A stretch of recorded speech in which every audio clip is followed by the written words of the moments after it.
When I first stepped onto the campus grounds of the university, I felt like I had stepped into another world, a world teeming with possibilities, unfamiliar faces, and stories waiting to unfold. I was eager to learn, to grow, and to experience life on my own terms. I never imagined that one of the most unforgettable stories I'd become part of wouldn't be about academics or friendships, but a man. In my first week, I befriended a girl named Sandra. Sharp-tongued and always plugged into campus gossip, Sandra was the kind of person who knew everything about everyone. We were sitting under the shade of the old baobab tree when she leaned toward me and whispered, "Have you heard about the security guard?" I shook my head, intrigued. They say any girl he sleeps with faints. Literally faints. Some say it's from pleasure, others think it's from the intensity. But whatever it is, he's known for it. I laughed at first, thinking it was just one of those exaggerated campus legends. "You're joking." "I'm dead serious," she said. "He's been here for years, and no one really knows his real age. They just call him the Breaker. It's crazy. Girls line up for him, but most can't handle him." Despite my skepticism, I couldn't shake the image from my mind. Who was this man that had somehow become an underground myth? I started noticing him. Tall, dark-skinned, shoulders like carved stone. He always stood near the main gate, never saying much, just watching. Silent. Mysterious. I tried not to stare, but I couldn't help it. The way he carried himself, calm, calculated, unbothered, made him even more compelling. And what was even more disturbing was the way girls looked at him. Not with fear, but with longing. I wondered if the rumors were true. The thought kept crawling into my mind like a whisper I couldn't silence. I began studying him from afar, noting his routines, how he interacted with others. He never flirted, never entertained gossip, but somehow remained the center of it. One night, alone in my room, I found myself asking a question I never thought I'd entertain. What if I tried it? What if I just found out for myself?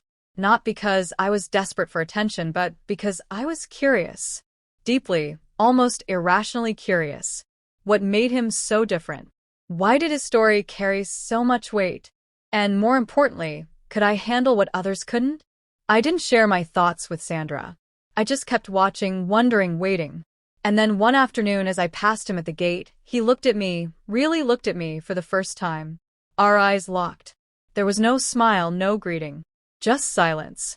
But in that moment, something unspoken passed between us. That was the moment I knew. I wasn't going to ignore the legend. I was going to become part of it. From the moment he looked at me, the curiosity that once danced quietly in my thoughts turned into a determined desire. I told myself it was just an experiment, a harmless dive into a campus rumor.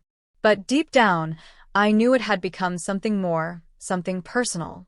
I wanted to be the girl who didn't faint, the girl who proved the myth wrong or right. Over the next few days, I began to create opportunities to cross his path. Not in obvious ways, just subtle movements, walking through the main gate more often, lingering at the campus kiosk near his post, offering a polite smile when our eyes met. At first, he didn't respond. He acknowledged me, yes, but never invited more than the simplest nod. It only made me more determined. I started wearing lip gloss, choosing outfits that highlighted my curves without screaming for attention. My confidence wasn't loud, it whispered. And he began to hear it. Slowly, his gaze lingered. One afternoon, I dropped my water bottle near him, intentionally careless. He picked it up without a word and handed it back. But for the first time, his fingers brushed mine, and neither of us pulled away immediately. The air between us had shifted. A few days later, I approached him directly, heart pounding against my ribs like a warning. "You don't talk much," I said. He looked at me with quiet amusement. "There's not much to say." I smiled, tilting my head. "People say a lot about you, though." He didn't flinch. "Let them talk." His voice was calm, deep, unfazed. That only fed the fire inside me. I wanted to see what could make so many girls fall, if not literally, then emotionally. He intrigued me not just as a man, but as a riddle no one had solved. "So, it's true then?" I asked, my voice low. He studied me for a long moment. You want to find out? I didn't answer. I didn't have to. He understood. We exchanged numbers, and that night he messaged me. Tomorrow. Your place. If you're sure. I stared at the screen for a long time before replying with a single word. Yes. The next day, I spent hours preparing. Not just physically, but mentally. I wasn't doing this out of infatuation. This was a test. A challenge. I wanted to see who he really was behind the myth, and who I would become in the process. When he arrived, he stood in my doorway like a shadow, calm, composed, unreadable. We didn't speak much. A few polite greetings, some casual words about the day. But under it all, the tension was heavy, thick, electric. He sat on the edge of my bed. I joined him. The silence between us spoke volumes. Then he reached for my hand, and I didn't pull away. The moment his fingers wrapped around mine, the air in the room changed. It wasn't lust that hit first, it was power. Silent, patient power. He didn't rush. Instead, he studied me like I was a question he already knew the answer to. There was no flattery, no charm, just an unsettling calm. And yet, I didn't pull away. He leaned in slowly, letting his breath graze my cheek before pressing his lips against mine. The kiss was deliberate, measured, controlled. It wasn't desperate or hungry. It was confident, as though he had done this 1,000 times, and each time, it ended the same way. He didn't speak. Neither did I. Piece by piece, the layers between us began to fall away. First, he undressed. No theatrics. Just quiet, unhurried motions. He stood before me as if daring me to look, not with awe, but with certainty. And I did. Not because I was trying to seduce him, but because I refused to show fear. When it was my turn, my hands trembled only slightly. I took off my clothes without his help, meeting his eyes the entire time. If I was going to be part of the story, I'd be remembered for how I entered it, on my own terms. The bed creaked under our weight, but we barely noticed. His touch was firm, unrelenting. He moved with precision, as though testing boundaries, searching for signs of weakness. And I gave him none. My body ached, stretched, endured. But I didn't break. He pushed. I held steady. He explored. I didn't flinch. He tried to shake me, unravel me, like the others, but I refused to be unmade. There were moments I questioned myself, flashes of doubt where the intensity threatened to split me open. But even in those moments, I didn't give him what he expected. I didn't faint. I didn't cry. I didn't surrender. When it was over, he pulled away slowly, breath heavy, sweat glistening on his skin. He sat on the edge of the bed for a moment, silent. Then he did something I didn't expect. He clapped. Softly. Slowly. You're the first, he said, still catching his breath. The first girl who handled everything about me. I didn't respond.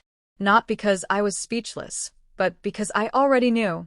I had crossed the line between legend and reality, and I came out the other side, standing. He dressed and left without another word. No promise. No warmth. Just a final glance that said everything. You were different. As I lay there, staring at the ceiling, the weight of what I'd done began to settle. I wasn't broken, but I wasn't unchanged either. Something inside me had shifted. And though I had endured the storm, I now had to face the silence that followed. The next morning, the bed was cold, the room quiet, and the silence deafening. I lay there for a while, staring at the ceiling, trying to piece together how I felt. I expected to feel triumphant, maybe even powerful.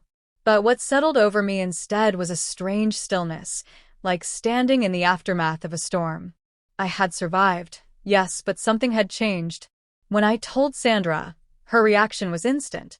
Her eyes widened, hand clutched to her chest. You actually did it, she whispered. I nodded, calm on the outside. And you didn't faint? No. She stared at me as if I had defied nature itself. What was it like? I paused, choosing my words carefully. Intense. Controlled. Like he knew exactly how far to go, and when to stop. She didn't respond immediately. I could see the gears turning in her mind, wondering how I could come back from something so many others hadn't. But she didn't ask more. Maybe she was afraid of the answers. Word spread faster than I thought it would. Whispers followed me in the halls. Some girls looked at me with admiration, others with quiet judgment. I became a conversation, one that sparked curiosity, envy, and disbelief. But he never spoke to me again. Not a look, not a nod. Nothing. It was as though the night never happened. At first, that silence stung. I expected something. A message. A moment of acknowledgement. But he returned to being a shadow, distant, unreachable, indifferent. And I began to wonder if this was his ritual. Take them, shake them, then disappear. Except I didn't break. And maybe that was the problem. In private moments, I questioned my own motives. Was it really just curiosity? Or had I wanted to feel something, anything, that would make me matter, even for a night? The truth was, I wasn't ashamed, but I wasn't proud either. I had proven a point, but I couldn't say what the reward was. No love, no connection, just an empty bed and a name that now followed me through campus like a ghost. Still, I changed. I became quieter, more observant. I saw through the masks people wore, through the stories they told themselves. I had faced the myth, and in doing so, I saw just how fragile stories could be. They weren't about truth.